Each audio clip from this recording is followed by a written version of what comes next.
This video has been sponsored and approved by Audible. Around a year ago, I told the story of how Gucci Mane beat his murder charge around 2005. Now, due to a couple of issues with that video, it was never able to remain on my channel and remains unseen throughout pretty much the duration of 2019. And well, it looks like the East Atlanta Santa truly delivered this year, because I'm very excited to say that you are about to get that story delivered right to your face. But before I get into that, I want to take this opportunity to just give some extra context to this story. Not that long ago, we actually saw 2019's favorite rapper, DaBaby, go for a quite similar situation to Gucci under the guise of self-defense. Now, considering the sheer amount of attention DaBaby got for this case, combined with the incredible run he had musically in 2019, it's very easy to forget the human cost of going through a self-defense situation like this. Now, Gucci Mane has been pretty frank about the toll that this situation took on his mental health following the incident. I had post-traumatic stress, you know what I'm saying? Once somebody lost their life and trying to rob you, it's kind of like it never goes away. But I felt like that it was inevitable that I was going to hurt somebody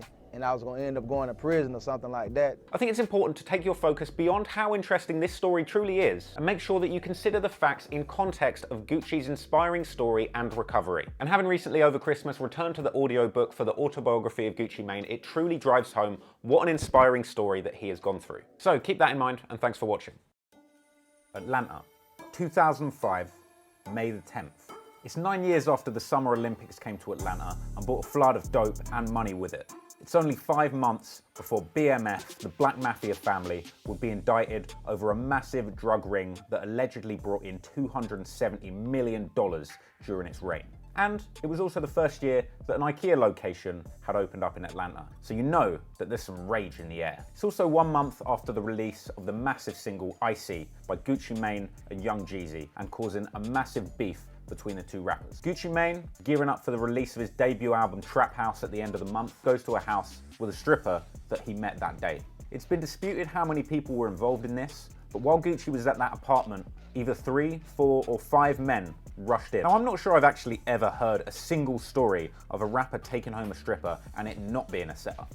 I swear, if the girls don't kill you, the strip club buffet will. They punched Gucci in the face with a knuckle duster, pistol whipped the woman, and somebody shouted, "Shoot him," and shots were fired. Some people say that Gucci reached for a legally registered firearm that he had on him and shot back straight away.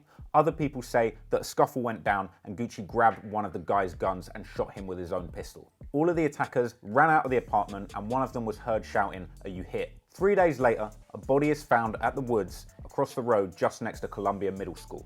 And 9 days later, Gucci turns himself in on a warrant for a murder charge. Now, it's very rare that a sponsor is so specifically valuable to a particular video. Now, over a year ago, I used Audible to listen to the autobiography of Gucci Mane to learn more about his story and his legal issues, and I've got to say, it's one of the most exciting stories I've ever listened to. And it doesn't stop there, because Audible has the world's largest selection of audiobooks. And I'm being serious when I say I listen to audiobooks on Audible a lot. There's tons of great hip-hop autobiographies that I've listened to there in the past year. They've got Rick Ross's Hurricanes, Shook Ones by Charlemagne the God, and Sweat the Technique by Rakim. Now, I specifically find Audible the most helpful during times when I want to learn or get informed or entertained by a good old hip-hop story, but I'm doing something else. Specifically hitting the gym or going on a long drive. Like literally a week ago, I listened to the entire audiobook of Prodigy of Mobb Deep's My Infamous Life. And oh my days, it was straight fire. The stuff that guy got up to might as well be an entire decade's worth of trap law stories. So if you're a fan of me or anywhere near as much of a hip hop obsessive as I am, I would suggest you get on Audible and sink your teeth into some of the amazing hip hop audiobooks that they have to offer. As an Audible member, you get one audiobook every single month, and if you don't like what you hear, it's very easy to exchange your choice for another one. And you get to keep your library of listens forever, even if you cancel. I swear I've listened to Kevin Hart's autobiography like a million times. That guy's a true inspiration. So start listening to Audible now with a 30-day free trial that lets you choose 1 audiobook and 2 Audible Originals absolutely free. Visit audible.com/TLR to get listening, baby. Thanks Audible for sponsoring, and thank you for watching and listening.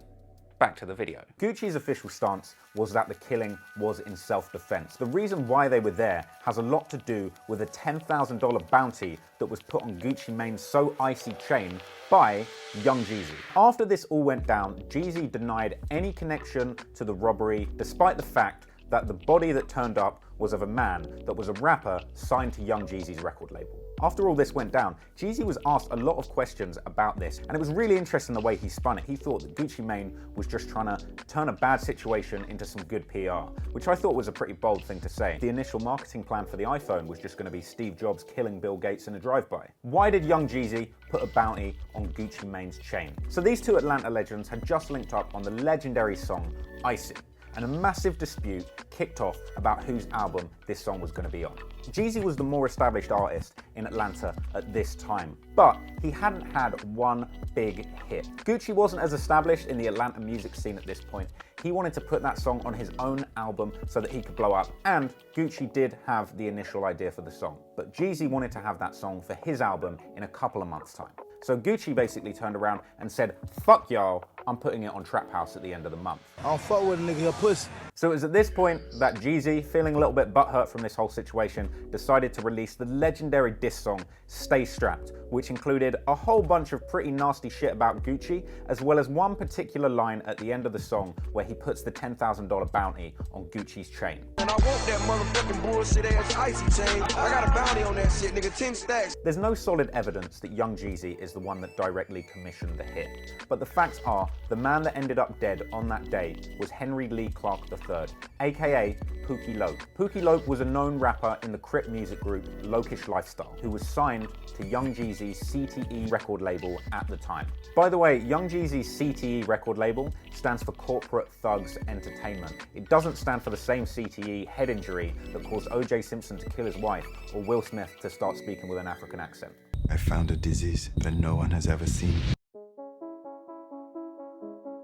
Now, the maddest part of this story, and the bit that is a legendary piece of Gucci Mane lore, is did Gucci bury the body in the woods? Now, the body was found in some woods near the Columbia Middle School, which is literally on the other side of the road of where the attack took place. I looked this up on Google Maps. Now, there's a lot of conflicting accounts out there about how the body was found. Some people say that the body was simply found laying in the woods. Other people say that the body was half buried or fully buried, which makes a suggestion that Gucci may have taken the dead body and literally buried it in the woods. The only shred of evidence that I could find that suggested that he might have buried the body was this little line on a song that Gucci released dissing Young Jeezy years later. Go dig your partner up, nigga, bet he can't say shit. So that line doesn't really necessarily prove that Gucci buried the body, but it might be a subtle hint to what went down. I scoured the internet and I couldn't find anything else that was credible that suggested that Gucci had actually taken the body to the woods and buried it. The body was discovered a few days later when 4 guys went to the middle school, said that there's a dead body in the woods,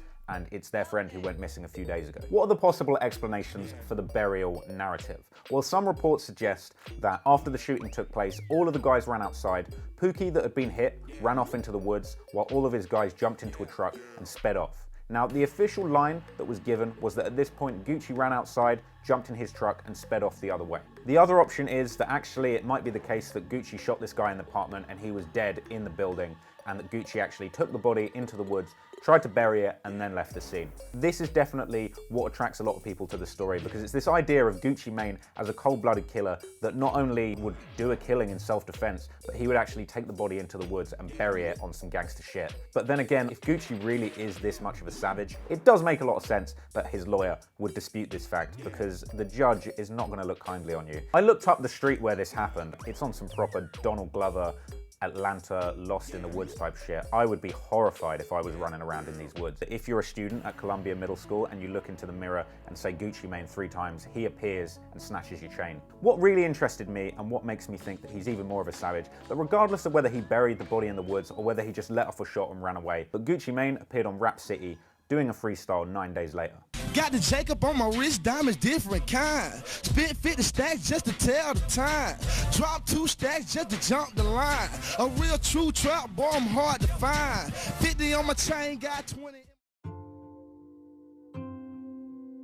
It was while he was at the set filming this segment that he found out that he was wanted for murder. Gucci turned himself in and he released a statement from jail. He said, I just want to let everybody know I'm not a murderer. I was upset, I was scared a little bit, but I had to do what I had to do. You got to be a man about it. I'm not a bad person. I have remorse about everything that happened. The case was eventually dismissed based on a lack of evidence and an eyewitness that could corroborate the fact that a bunch of guys rushed into the apartment and shots were heard. Interestingly, that witness that could corroborate Gucci's version of the story was only found after Gucci's lawyer hired a private investigator and eventually found that this dude had apparently been cutting the hedges outside the property and saw the whole thing go down.